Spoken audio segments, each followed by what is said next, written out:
Selva, pessoal, Thiago Henrique na área.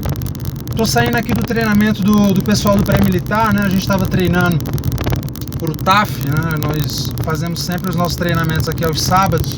É muito legal, a gente reúne os alunos, né? Além de treinar pro TAF, nós nos divertimos bastante, é legal pra caramba. Talvez é a parte mais legal da minha semana de preparação com o pessoal, vamos dizer assim. É uma coisa que eu gosto muito, de preparação física.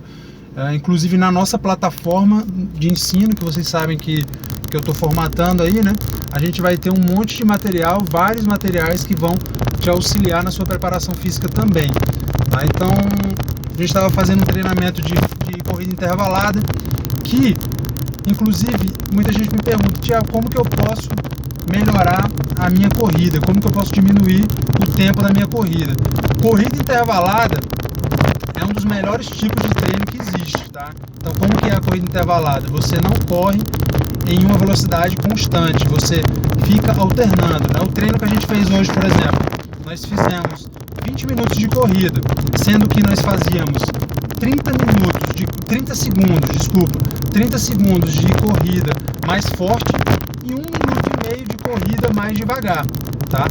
Ou seja, totalizando 2 minutos, nós fizemos isso 10 vezes, o que finalizou o treino em 20 minutos, tá? Então esse foi o treino que a gente fez hoje. Depois a gente fez séries de abdominais, séries de flexão. Basicamente foi esse o nosso treino no dia de hoje. Então já uma dica bem rápida aí para vocês com relação à preparação física. E se você aliar isso a treinamentos de tiro, de distâncias variadas, se você aliar isso a de vez em quando fazer uma corridinha contínua, aliar isso a uma musculação e fizer isso de uma forma gradual, né, gradativa e progressiva, você vai ver que o seu desempenho físico ele tende a melhorar muito rapidamente, tá? Mas é importante que você sempre procure o auxílio de alguém que entende de treinamento físico, alguém que tem experiência com treinamento físico, até para você evitar de se machucar. Mas esse não é o assunto principal que eu gostaria de falar com vocês. Depois eu vou fazer mais vídeo sobre atividade física, tá? Eu quero falar com vocês, eu quero continuar o primeiro vídeo onde eu falei sobre as transferências. Eu quero, nesse vídeo aqui, falar sobre as transferências dos militares que já estão formados no corpo de tropa, tá? No último vídeo eu falei sobre as transferências dos cadetes, alunos e por aí vai. Antes disso, eu quero complementar o primeiro vídeo dando uma informação que eu acabei esquecendo, que diz respeito aos valores que os cadetes recebem quando eles são transferidos. Então, sempre que o militar é transferido, por necessidade de serviço, o militar ele tem direito a um auxílio, né, uma transferência, um valor em dinheiro para custear a transferência dele e da família dele. Então, esse valor vai ser calculado como?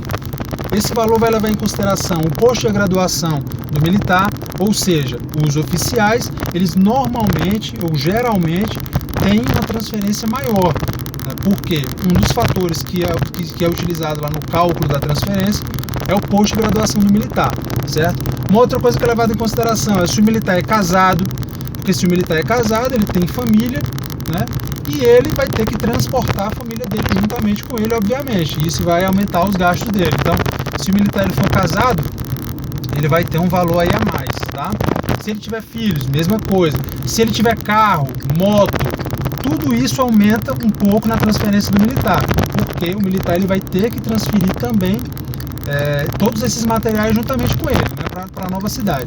Isso quando a transferência é por necessidade de serviço, ou seja, é o exército que precisa que o militar seja transferido, ou exige que o militar seja transferido. Existem também as transferências por interesse próprio, que é quando o militar pede para ser transferido. E aí, se ele for aceito, ele não recebe transferência, tá? Ele pode utilizar de vários motivos para solicitar, para embasar uma transferência por interesse próprio, e nesse caso ele não recebe essa transferência, porque entende-se que ele está sendo transferido por um interesse pessoal dele, não por interesse da força, tá bom? E quanto que custa mais ou menos, né? Quanto que o militar recebe para isso aí? Então, como eu falei, todas essas coisas são calculadas. Quanto mais distante o local que o militar está sendo transferido, maior vai ser a transferência dele. Então, Digamos que o militar está em São Paulo, capital, e está sendo transferido para Campinas, que fica no interior de São Paulo. A transferência dele vai ser bem pequena. Enquanto que se ele está lá em São Paulo e ele vai ser transferido aqui para o norte, ele vai ser transferido aqui para Tefé, a transferência dele vai ser bem maior. Muito provavelmente ela vai inclusive atingir o teto. Tá? Existe um teto das transferências. E quanto que é isso aí mais ou menos? Por exemplo, um aspirante oficial que se forma na Academia Militar das Agulhas Negras e vem transferido aqui para Boa Vista. Se ele for casado, ele vai receber cerca de 50, quase 60 mil reais de transferência. Se ele for casado, se ele tiver carro. Se ele for solteiro, esse valor vai ser menor, vai ser ali em torno de 30 e 35 mil reais mais ou menos, né? Os valores exatos eu não sei, eu estou te dando uma estimativa de quanto é o valor, pelo que eu conversei com outros militares, né? E pelo que eu sei da minha experiência. Então, os valores são mais ou menos esses. Então, os valores podem variar ali de 10 mil reais a 50, quase 60 mil reais no caso dos oficiais. No caso dos sargentos, esse valor ele é relativamente mais baixo porque, como eu falei para você, um dos fatores que determina o cálculo da transferência é o posto e a graduação do militar, é o soldo que o militar recebe. Então, já está aqui mais um benefício para você. Se você foi lá no nosso blog e leu lá o texto onde eu faço uma comparação entre a carreira de oficiais e a carreira de sargentos, está aqui mais um benefício da carreira de oficiais, né? Os oficiais eles normalmente recebem bem mais por transferência. E outra coisa que me perguntaram também, quanto tempo o militar ele tem que ficar na guarnição? Então ele é transferido, chega num local, quanto tempo ele tem que ficar ali e até ser transferido novamente? No caso dos oficiais, em geral, o oficial tem que ficar 2 anos em uma cidade para poder pedir transferência. Então, ele passa 1 ano, no começo do 2º ano ele já pede transferência para que no final do 2º ano ele já seja transferido. No caso dos sargentos, em geral o sargento tem que passar 3 anos em uma guarnição para ser transferido. Tá? Então, o oficial ele costuma ser mais transferido. Uma outra pergunta muito interessante também. Quanto tempo o militar ele consegue ficar em uma cidade? Né? Por exemplo, o militar ele conseguiu ser transferido para a cidade natal dele e ele quer ficar lá. Quanto tempo normalmente o militar consegue ficar? Depende muito, depende de vários fatores, tá? Existem casos de militares que ficam 10, 12 anos, militares de carreira, que ficam 10, 12 anos na mesma cidade. Só que isso é uma exceção. Em geral, os sargentos conseguem ficar muito mais tempo em uma cidade, tá, do que os oficiais, mesmo porque o número de sargentos no Exército Brasileiro é bem superior ao número de oficiais. Então, em geral, né, essa não é uma realidade. O militar, o oficial, ele consegue ficar 4, no máximo 5 anos em um local. Existem exceções. E no caso do sargento, ele consegue ficar 4, no máximo 6, 7 anos no local, né? E, obviamente, também existem exceções a essa regra. Mas essas exceções, como o próprio nome já está dizendo, são exceções, né? O cara normalmente não consegue passar tanto tempo na cidade. Então, lógico, muitas vezes o militar ele chega num local, ele gosta daquele local, uma cidade boa, onde ele tem família, onde a própria família dele se adapta muito facilmente, tem colégios bons, mas muitas vezes o militar não vai conseguir ficar naquela cidade por tanto tempo quanto ele gostaria. Então, essa é uma característica da carreira militar. É uma característica que pode talvez assustar algumas pessoas que não estão inseridas ainda na carreira militar. Mas eu acredito que é uma coisa boa. É uma coisa boa. Muito militar não se adapta, não gosta disso. Eu, particularmente, gosto muito, por exemplo, aqui de Boa Vista. Sou apaixonado pela cidade de Boa Vista e gostaria de ficar bastante tempo aqui. Então, vou tentar ficar o máximo de tempo possível aqui, mas eu já sei que em algum momento a força pode me transferir para algum local, tá? Beleza, então respondidas essas perguntas, como que funciona as transferências? Como que funcionam as transferências dos militares na tropa? Então é assim, o militar, ele existe um sistema que é o SUSEMnet. O SUSEMnet é um sistema lá onde o militar ele acessa e ele pode colocar lá, ele pode preencher quais são as opções de movimentação dele. Então, normalmente, no começo do ano, sempre abrem lá os planos de movimentação. Então, por exemplo, os meus planos de movimentação abriram no começo agora de 2018. Eu abri o meu SUSEMnet e eu vi quais eram os planos que estavam abertos para mim. Então tinha lá vários planos. Eu abri o plano número 1. Esse plano me dava várias opções de cidade. Aí o que é que eu fiz? O que é que eu faço? Eu preencho quais são as minhas prioridades de cidades. Vamos supor lá que lá tinha Recife, Porto Alegre, Salvador, Rio de Janeiro e várias outras cidades. Aí eu coloco essas cidades em ordem de preferência. Qual que é a minha primeira opção, qual que é a minha segunda, terceira e qual que é a última. E eu coloco no final se eu quero ser movimentado ou não. Eu coloquei, por exemplo, agora em 2018, que eu não queria ser movimentado. Apesar de eu ter que preencher o plano, eu coloquei lá, ó, eu preenchi o plano, mas eu não sou voluntário para sair daqui. Então o Exército ele vai levar isso em consideração. Ele vai dar preferência para aqueles militares que são voluntários para serem movimentados, tá? Obviamente, como eu falei, você não pode, mesmo que você fique colocando que não é voluntário, uma hora você pode ser movimentado mesmo sem ser voluntário, se você estiver há muito tempo em uma guarnição e o Exército achar por bem te movimentar, tá? Então é assim que funciona. No começo do ano a gente preenche as nossas prioridades no SUSEMnet e aí aquela diretoria que eu falei para vocês, lembra no último vídeo que fica lá em Brasília? Essa diretoria vai pegar as transferências de todos os militares e vai transferir os militares, né? Eu acredito que isso deve dar muito trabalho, né? Você vai movimentar todos os efetivos do Exército Brasileiro entre as guarnições que tem claros, que tem vagas, tá? Então é mais ou menos assim que funciona. Aí quando eu coloquei lá, mais ou menos nessa época agora, de junho, julho, agosto, as transferências começam a sair. Aí, por exemplo, o militar que pediu transferência esse ano em 2018, ali para março mais ou menos, agora em junho e julho saiu a transferência dele em um boletim do Exército, já dizendo qual o local que ele vai.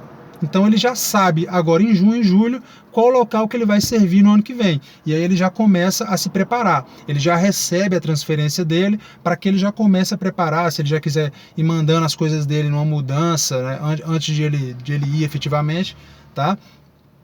E lembrando que cada guarnição tem um tempo mínimo de serviço.